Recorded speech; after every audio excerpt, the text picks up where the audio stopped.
Shalom, apa kabar Bapak Ibu, Oma Opa sekalian?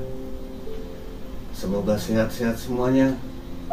Jumpa lagi dalam ibadah persekutuan lansia GKI Jatiasih pada hari ini 12 Oktober 2022 dengan pelayan firman Ibu Herlina Simanjuntak dengan tema penurut versus penuntut bersama majelis pendamping saya sendiri, Penatua Teguh Marunduri. Sebelum kita mulai ibadah, mari kita angkat pujian dari Kidung Jemaat 18.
Mari kita berdoa. Tuhan Yesus yang baik, terima kasih Tuhan, Engkau telah kumpulkan kami dalam ibadah lansia atau persekutuan lansia GKI Jatiasih di hari ini Tuhan. Kiranya kami memulai ibadah ini dengan penuh sukacita, hati yang kudus, dan kami senantiasa berserah diri padamu. Pimpinlah ibadah kami ini dari awal hingga akhir Tuhan, dengan pimpinan Roh Kudus-Mu, agar firman-Mu yang akan disampaikan oleh hamba-Mu boleh kami dengar dan kami mengerti Tuhan, dan kami kerjakan dalam kehidupan kami sehari-hari. Terima kasih Tuhan, di dalam nama Yesus Kristus. Haleluya, amin. Mazmur 11. Tuhan tempat perlindungan untuk pemimpin biduan dari Daud. Pada Tuhan aku berlindung. Bagaimana kamu berani berkata kepadaku, terbanglah ke gunung seperti burung? Sebab lihat, orang fasik melentur busurnya. Mereka memasang anak panahnya pada tali busur, untuk memanah orang yang tulus hati di tempat gelap.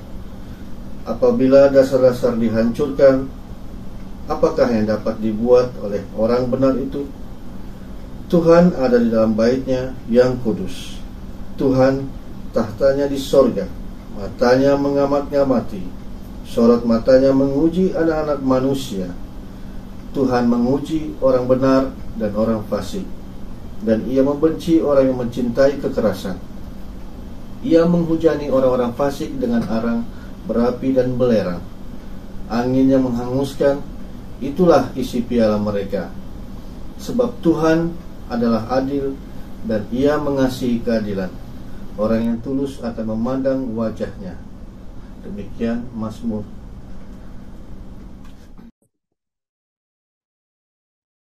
Salam, Opa Oma, Bapak Ibu yang dikasihi oleh Tuhan Yesus Kristus. Kita berjumpa lagi dalam persekutuan doa lansia di GKI Jati Asih. Sebelum kita membaca dan merenungkan firman Tuhan, mari kita berdoa, mohon pimpinan Roh Kudus. Mari kita bersatu di dalam doa. Allah Bapa di surga, Bapa yang kami kenal melalui anak-Mu Tuhan Yesus Kristus, puji dan syukur kami sampaikan ke hadirat-Mu yang kudus Tuhan. Jikalau pada saat ini kami boleh bersama-sama di dalam persekutuan dengan Engkau, membaca dan merenungkan firman Tuhan. Biarlah Roh Kudus-Mu mengajari kami bagaimana kami mengerti maksud firman Tuhan. Sucikan dan ampunkan kami Tuhan, agar kami berlayak mendengarkan firman-Mu. Hamba-Mu yang penuh kekurangan dan kelemahan ini, biarlah menjadi alat di tangan-Mu Tuhan. Terima kasih Tuhan Yesus yang baik. Di dalam nama-Mu kami berdoa dan mengucap syukur. Amin. Bacaan kita diambil dari 1 Samuel 2 ayat 12 sampai 26. Tema renungan kita ini hari ini penuntut versus penurut. Kita akan membaca firman Tuhan dari 1 Samuel 2 ayat 12 sampai dengan 26.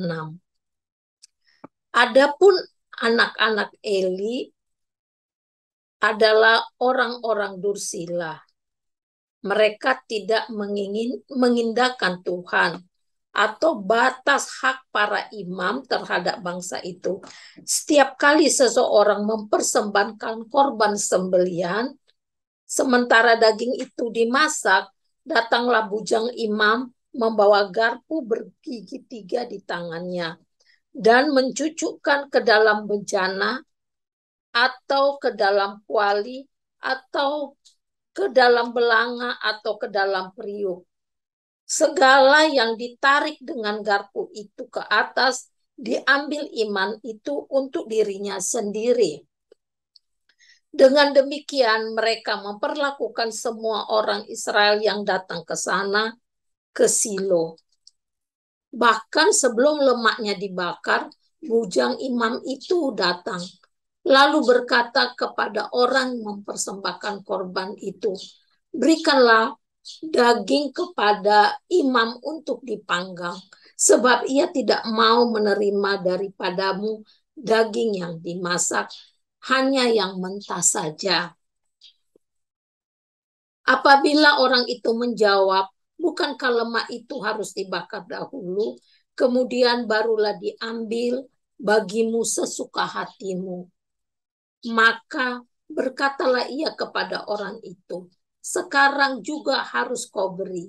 Kalau tidak, aku akan mengambilnya dengan kekerasan. Dengan demikian sangat besarlah dosa kedua orang muda itu di hadapan Tuhan, sebab mereka memandang rendah korban untuk Tuhan.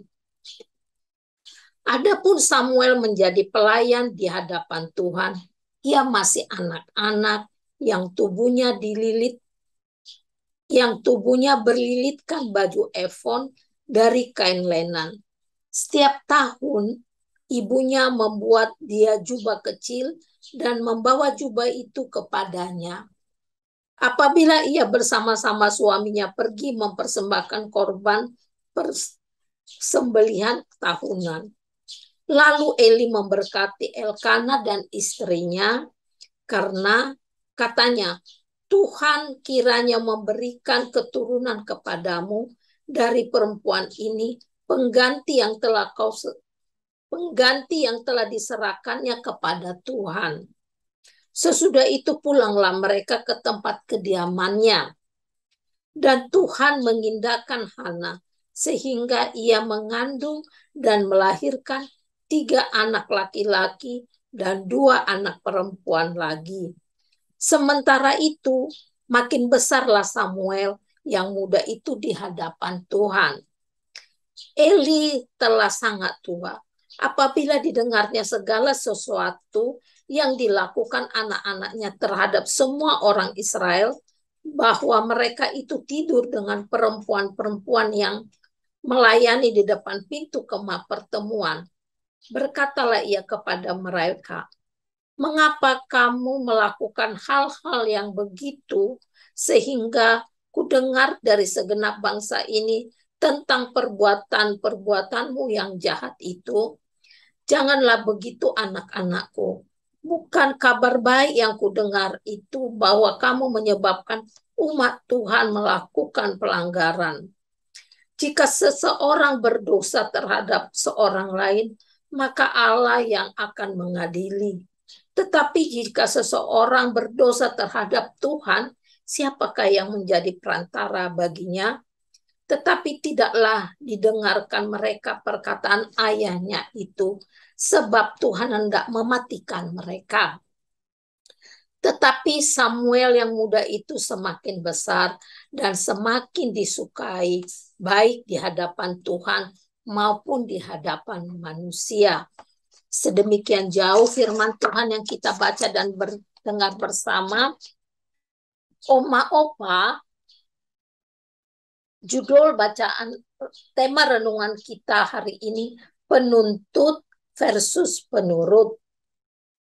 Tema penuntut versus atau melawan perbandingan, tema ini sangat relevan bagi kita para lansia yang kita tinggal atau hidup bersama sama dengan keluarga sebagai satu keluarga.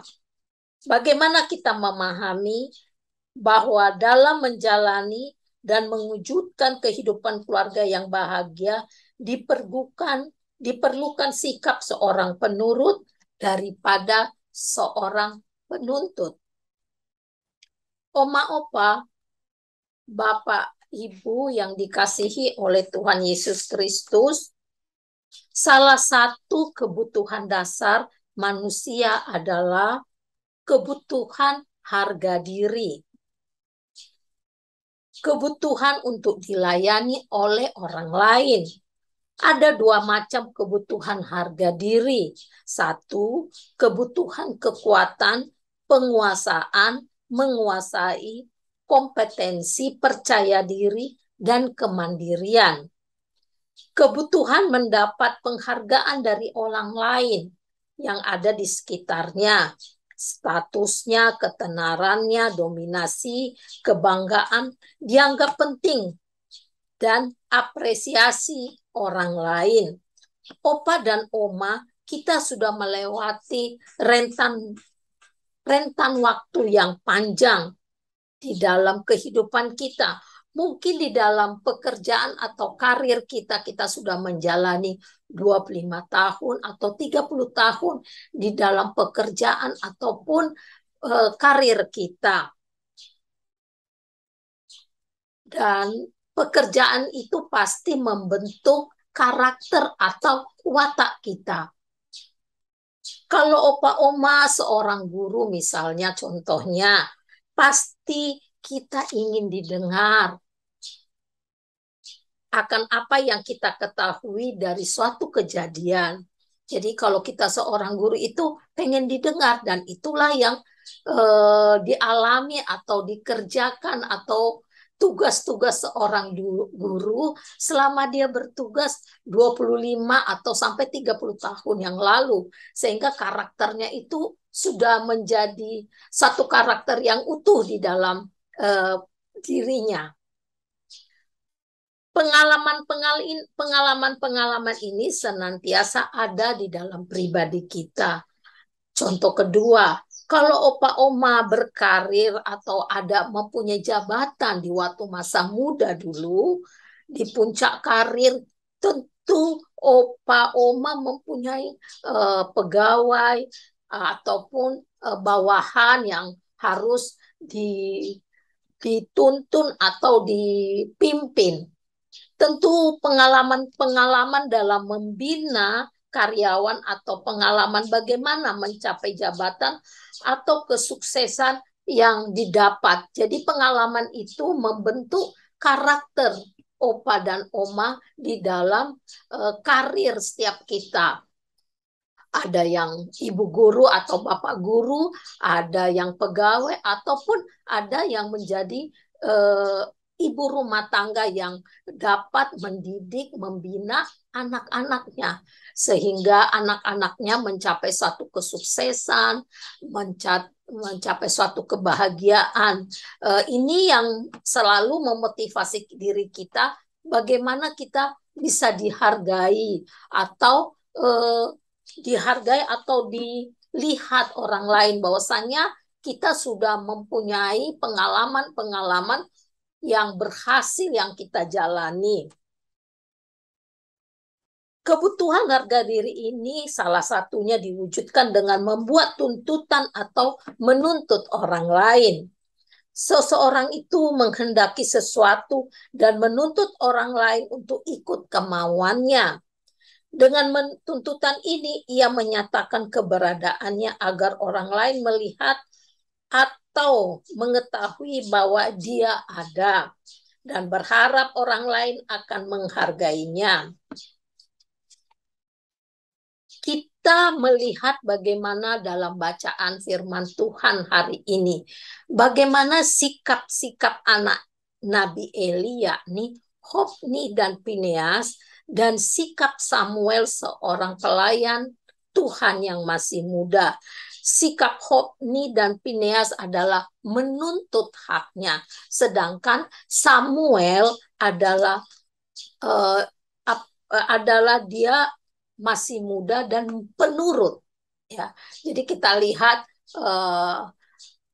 Fineas dan Hofni dan Fineas, imam yang bekerja, anak-anak Eli yang bekerja di rumah Tuhan, dia menuntut haknya, sedangkan Samuel menurut apa yang diajarkan ataupun yang dibina oleh Nabi Eli. Pertama, yang menjadi kelakuan yang tidak sesuai dengan ritual yang menjadikan Hofni dan Fineas, mereka melakukan fungsi keimanannya sebagai hanya ritual tak saja, tetapi sesungguhnya tamak dan rakus untuk mendapatkan daging kurban jatah mereka sebagai imam, seperti bacaan kita yang telah kita baca tadi. Perbuatan mereka penuh dengan tuntutan untuk memuaskan keinginan mereka. Kedua, tidak menghormati kekudusan rumah Tuhan. Hofni dan Fineas hidup secara amoral. Tindakan mereka mengotori rumah Tuhan dan menyajiskan dirinya. Sayang sekali iman Eli sebagai ayah mereka tidak tegas menegur anak-anaknya. Dengan sendirinya, keluarga iman Eli tidak bisa menjadi teladan yang baik bagi orang lain yang dipimpinnya. Dampak dari sikap hidup yang penuh dengan tuntutan-tuntutan yang jahat, tidak mengindahkan kekudusan Tuhan, kemudian terjadinya hukuman Tuhan terhadap iman Eli dan keluarganya, terutama Hofni dan Fineas. Hofni dan Fineas jadi binasa. Berbeda dengan Samuel yang hidup dan dibesarkan di rumah Tuhan. Samuel tidak terpengaruh dan ikut-ikutan dengan sikap iman-iman yang dilihatnya. Samuel tampil sebagai seorang penurut, sikap yang dipandang baik di hadapan Allah maupun manusia. Sikap yang demikian sudah muncul di usia Samuel yang muda. dan kelak menjadi modal utama bagi pelayanannya kepada Tuhan. Ketika ia taat pada kemauan Tuhan dan berdampak bagi kehidupan bersama yang lebih baik. Samuel menjadi pelayan yang berkenan di hadapan Tuhan di bawah pengasuhan Imam Eli. Samuel dengar-dengaran dengan suara Tuhan. Bagaimana Samuel setia dan Tuhan memanggil dia sampai 3 kali. Dan Samuel mendengar suara Tuhan dengan jelas dan menjawab, berbicaralah sebab hambamu ini mendengar. Ketika kita dapat mendengarkan suara Roh Kudus yang mengajari kita bagaimana kita mendapat hikmat dan dalam menjalani kehidupan, khususnya di masa lanjut usia. Dan kita bersama-sama dengan keluarga, anak dan cucu kita boleh bijaksana bagaimana kita berkomunikasi dengan baik dengan anak cucu kita. Komunikasi yang baik adalah mendengarkan mereka, mendengarkan isi hati mereka, mendengarkan kejadian apa yang mereka alami. Kita tidak selalu mengatakan, dulu opa begini, atau dulu oma begini. Kita sebagai oma dan opa yang tinggal bersama-sama dengan keluarga, bagaimana kita berdampak menjadi keluarga atau oma-oma yang merasakan kebahagiaan, menciptakan kebahagiaan. Kita bisa memahami bagaimana zaman sudah berganti. Masa-masa kita dulu yang lancar kemana-mana, transportasi atau lalu lintas, tidak ada kemacetan, membuat kita senantiasa bisa mengerjakan pekerjaan beberapa dan kita kuat mengerjakannya. Berbeda dengan zaman sekarang. Bagi anak cucu kita yang mungkin bekerja ataupun masih dalam pendidikan, mereka mengalami bagaimana perjuangan di setiap hari yang mereka alami. Nah, ketika kita sudah bertemu dengan mereka, kiranya kita boleh mendengarkan cerita mereka, pengalaman mereka.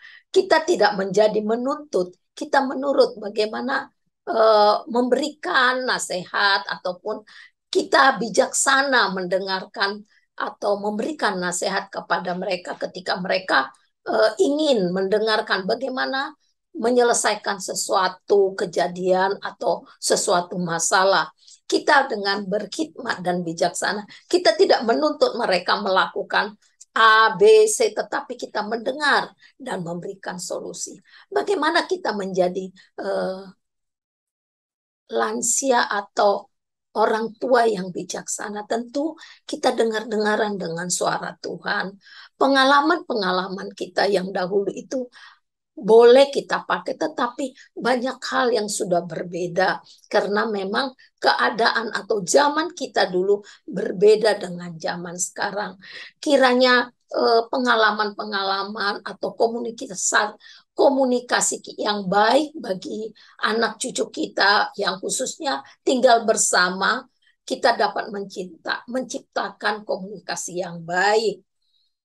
Di akhir renungan ini, kita bersama-sama melihat sebuah film. Film ini saya ambil di dalam memperingati Hari Usia Lanjut Internasional 3 tahun yang lalu. Sebuah film ini berjudul Menua. Kita memperhatikan sikap seorang opa lansia yang berkarakter zaman dahulu atau ketika dia masih muda. Kita perhatikan bagaimana dia sekarang di dalam kelemahan fisik yang tidak dan kelemahan fisik yang tidak disadari, yaitu dia sudah lupa dengan cucunya. Kelemahan-kelemahan dia pergi dari rumah tanpa memberitahukan orang yang ada di rumah. Dia juga memesan makanan kesenangannya tanpa tahu dia harus dibayar. Dan dia sudah mengalami banyak sekali kemunduran tanpa disadarinya. Kiranya film ini memberikan motivasi bagi kita akan kelemahan atau banyak hal yang harus kita perhatikan di dalam menjalani kehidupan sebagai orang yang lanjut usia. Kiranya kita semakin kuat dan menjadi lansia yang bijaksana. Amin.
Opa dan Oma, mari kita bersatu di dalam doa.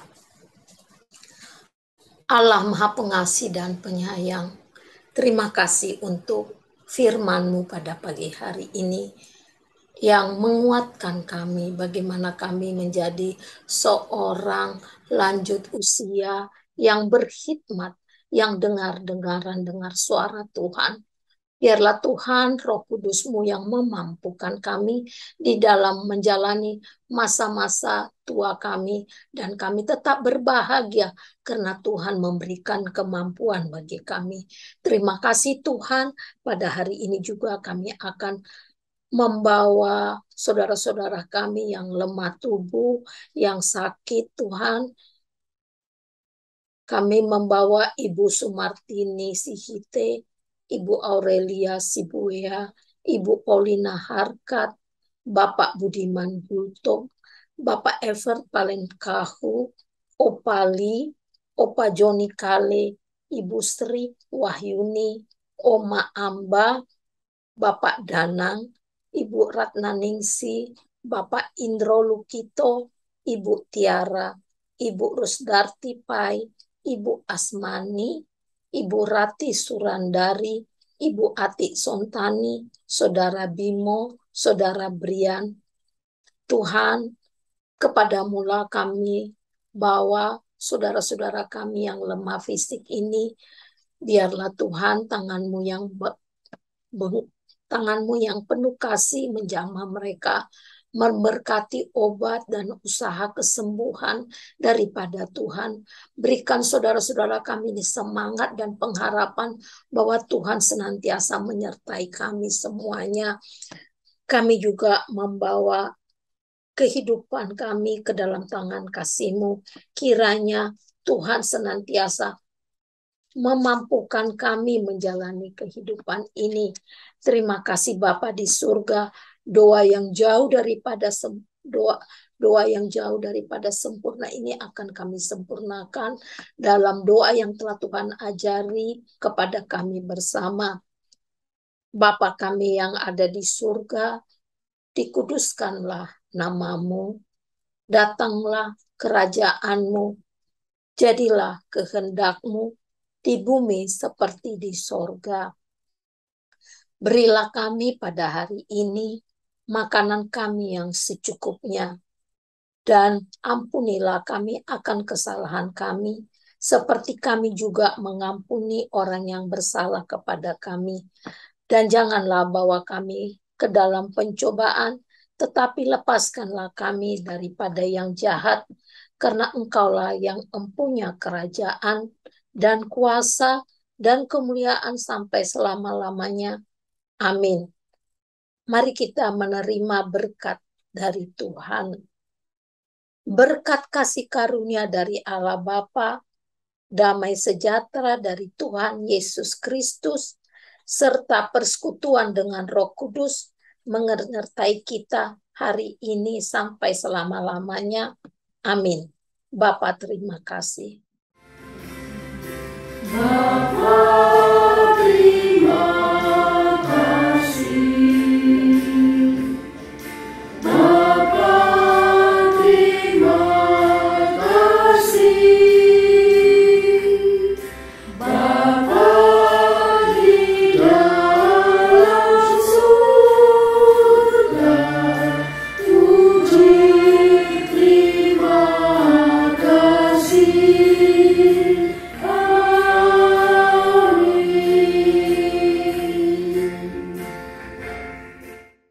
Terima kasih Opa dan Oma, kiranya kita semakin kuat dan menjadi lansia yang bijaksana.